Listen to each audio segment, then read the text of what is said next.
Kampala, Uganda, Brigadier General Kasirye Gwanga. Thanks for turning up to Monday Night Live. Thank you for inviting me. Is there anything really you want to get off your head right now before we go any further? I'm sure you observed a few things about where we walked in here. Anything special? I like the setup. Nice, nice. That's very good. Welcome to Monday Night Live. My father was a simple Muganda person. Same to my mom. We were 9 in the family. I came 5th. I went to school at Namkozi Primary School. That was 1959. That's when I started going to school. Then I left Michiana and went and joined Chibuli Secondary School in 1967, Senior 1. That's when my life changed. 67 was normal. To us, it was a great year because we joined the secondary school. You know, joining a government school, you had to get a first grade. And that was something really big. Then I knew I was going to start putting on shoes. I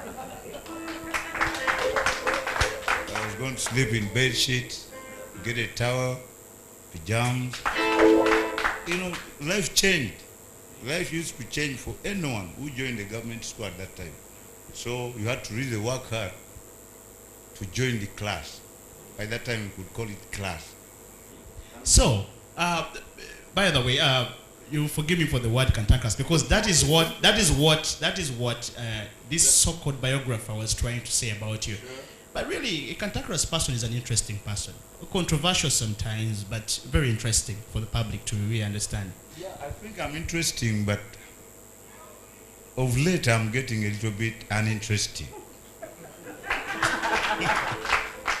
Why? Because of what I'm seeing.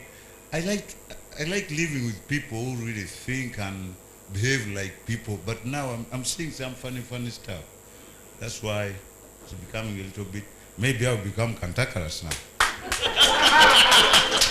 On Monday Night Live. Brigadier, this is you in Tanzania. When did you come back here? Because you said 79 you were taken to Tanzania. Sure. So when are you transferred back to Kampala? Around June 1980.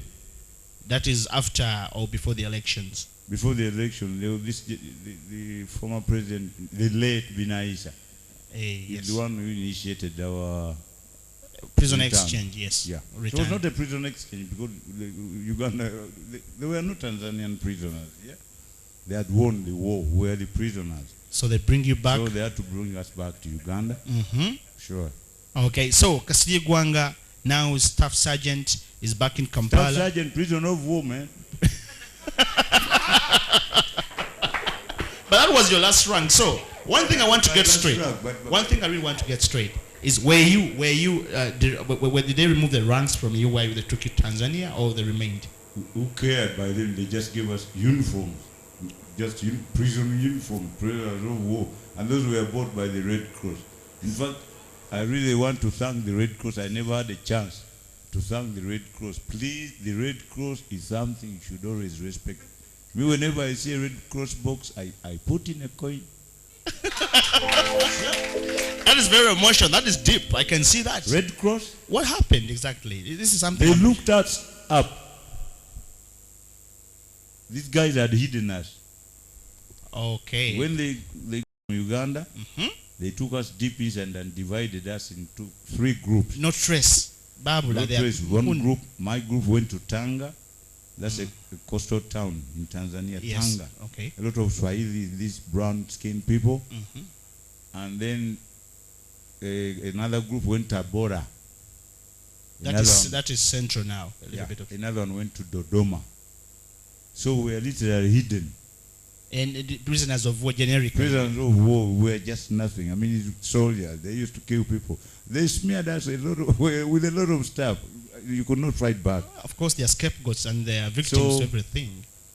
But then the Red Cross discovered us. How? How did it happen? It was a surprise to us. Early morning, we were having breakfast. when we saw Muzungu, I told my friend that is Red Cross. And now we knew we were saved. And They could not kill you, they could not do nothing. Definitely now we're sure we'll go back home. So they negotiate the transfer, you're back in Uganda. I don't know about the negotiations. What they really did for us first is to give us things to play with and radios. Okay, that's because that is Yeah. basically that's a basic And need I in became prison. the newsman. BBC, always morning I report Oh. to the audience, and you've got to give me a piece of bread for reporting news. That is prison life. I am telling you. So the peace talks basically fail, Mhm. and the war continues.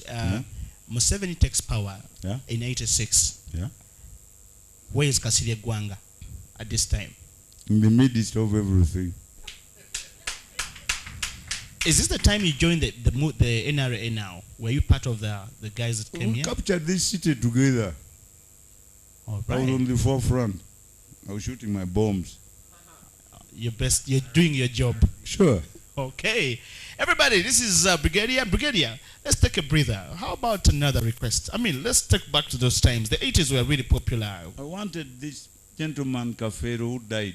He sang a song about drinking, you know, we've got to drink.